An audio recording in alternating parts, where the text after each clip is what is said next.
play a lot better. And it was noticeable, Phil, that when he came in, there was a lot of support, lots of cheering for Ding.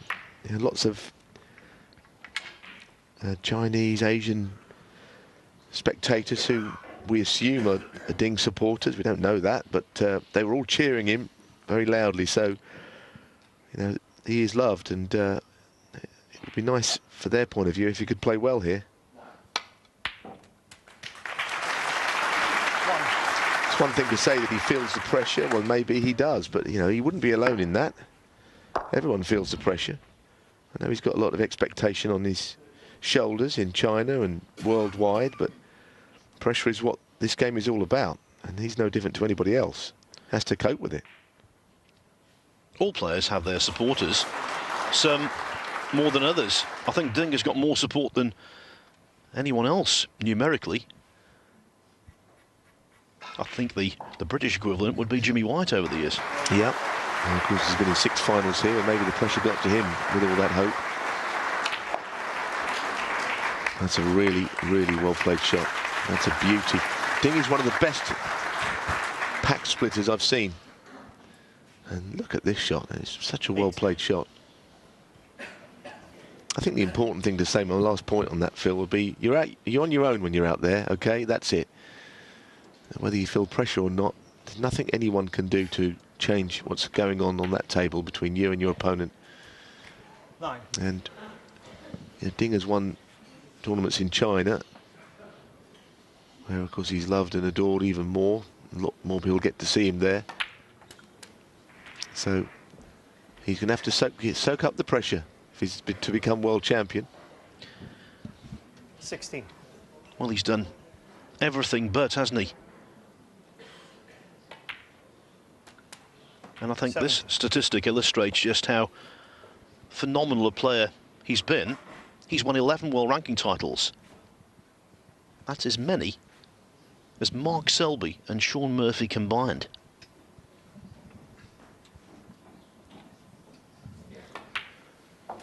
A prolific trophy winner, including 5 last season.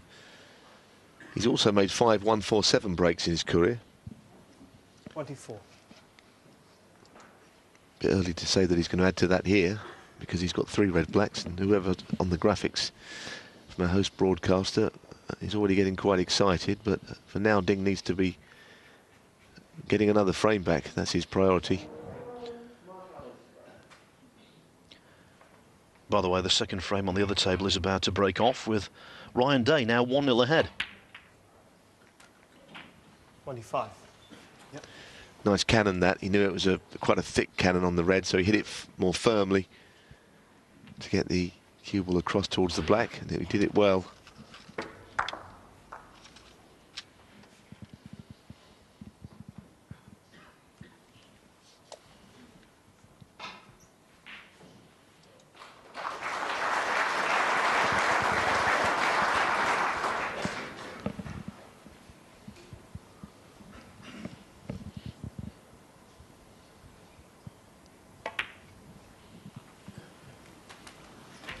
I've just made it. I made this point when I was working with Joe Johnson yesterday, Neil. I think the top corner pockets have been far jaw friendly. They're going in off that far jaw undoubtedly. Yeah, not so much off the near jaw. And just to remind you, the point you've made, and we've said that the cushions were redone overnight, would suggest they might slide in a little bit this morning as well. Because when the cushions are changed, there's a bit more sheen on them, and they a bit more slippery. They just go in better off the jaw. They're not easy pockets, that's for sure. And down the cushion rail, they will rattle if you play them at too much speed, and they're not pinpoint accurate. I'll tell you what though, Neil, we must say now here, the graphic reminds us, a 1-4-7 is not an impossibility.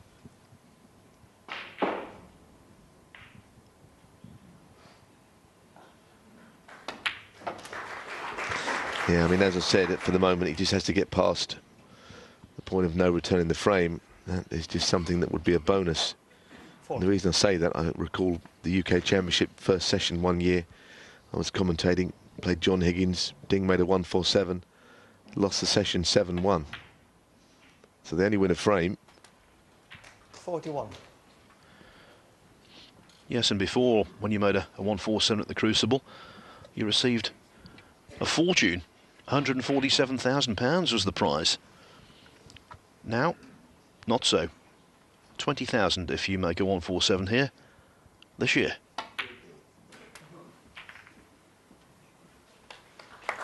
That's a lovely shot, though, and he's got some options here, and 48. things are really taking shape.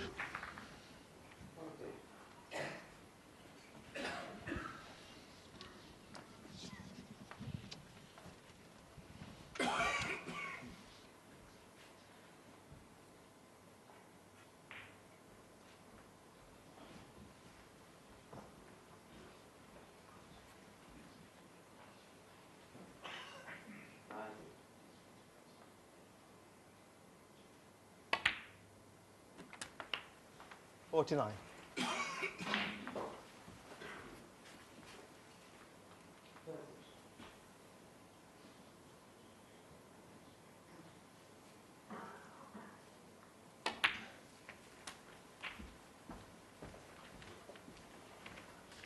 Now that's okay. There was always the chance that he mightn't get perfectly on one of these two reds to hold 56. for the black, but I think he's got so far with this, he probably needs to keep going now.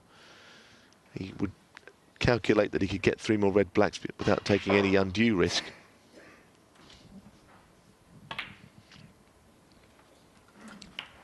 $57.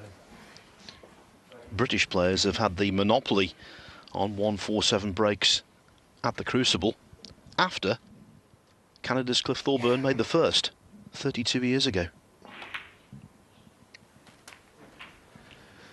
Well, he's just playing on the loose red all the time, and it's always difficult because you've always got to finish top side, and so far this break has been immaculate.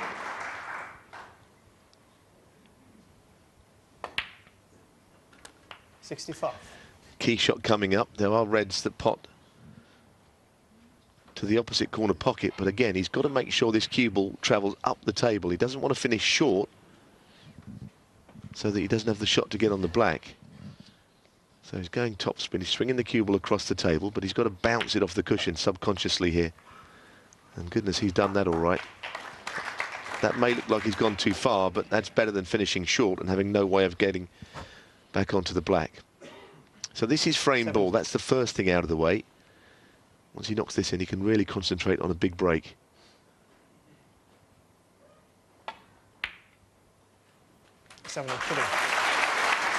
Now, just having a look at the state of the reds that remain. One to the left middle here. He might just screw back and leave himself on that one. Don't see him taking any other shot. And his cue ball, again, is absolutely immaculate. He's got a problem coming up of what he's going to do with the 4 reds, because they're not on at this stage.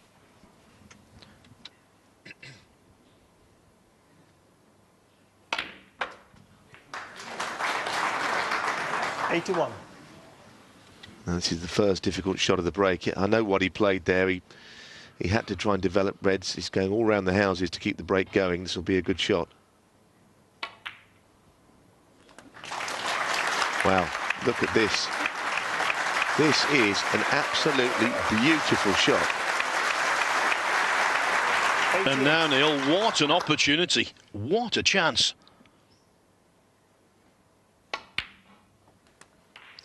And I'll tell you what, the frame is out of the question now. It's going to ding. And so Mark Davis will be hoping against hope that Ding makes the 147 here.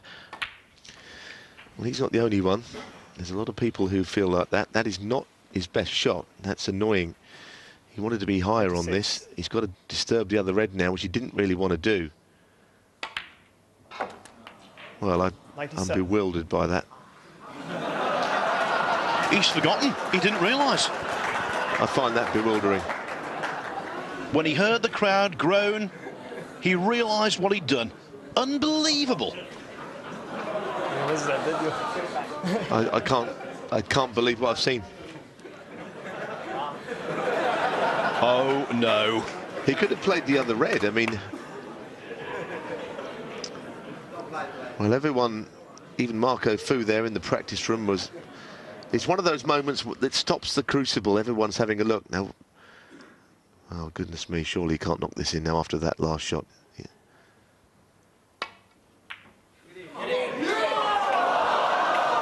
A moment that will go viral. Ding Junhui didn't realise he was on a maximum break. Something new happens every day at the World Championship. Well, hope you're enjoying the snooker this morning from the Crucible. We've seen two great frames and something that I think is a first. A player Frame 10. on a Mark 147 and then having a brain freeze. Well, they had a ground frost in the countryside in England, and I think Ding there had a little bit of frost in the mind. I think he got so far that he may as well have just potted the blue and made 145. That would have been a contender for the highest break prize, wouldn't it?